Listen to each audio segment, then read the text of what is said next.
Hi hello నమస్తే అందరికీ. చాలా రోజుల తర్వాత వచ్చాను అనుకుంటున్నారా? ఇది నా బర్త్డే రోజు ఆగస్టు 10న. అదే రోజు సండే ప్లస్ గంగానమ్మ గుడి సంబరం.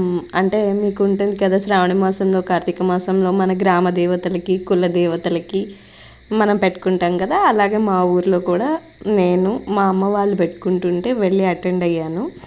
ఆ రోజు నా బర్త్డే అవడంతో ఎవ్రీవన్ విషెస్ మీ very so so so special.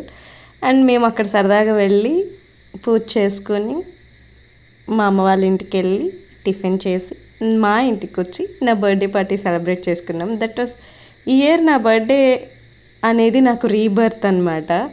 So అక్కడ మా మరదళ్ళు ఇద్దరు పోతురాజు స్వామికి పూజ చేస్తున్నారు.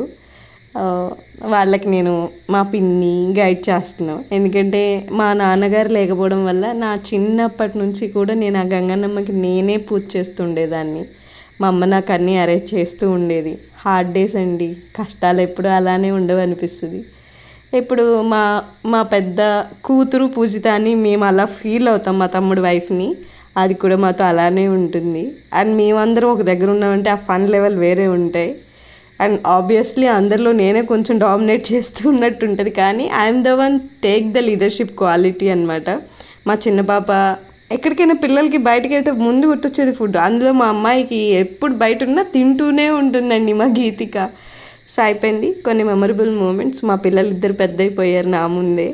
అండ్ నా బర్త్డేకి చాలా సర్ప్రైజ్ చేశారు. I was very surprised for that. And వాళ్ళ నాన్న అడిగి మా మమ్మీ బర్త్డే ఇలా చేయాలి అలా చేయాలి. సో అందరి లైఫ్లో బెస్ట్ మూమెంట్స్ ఉంటాయి, మనం వెయిట్ చేయాలి. Thank you.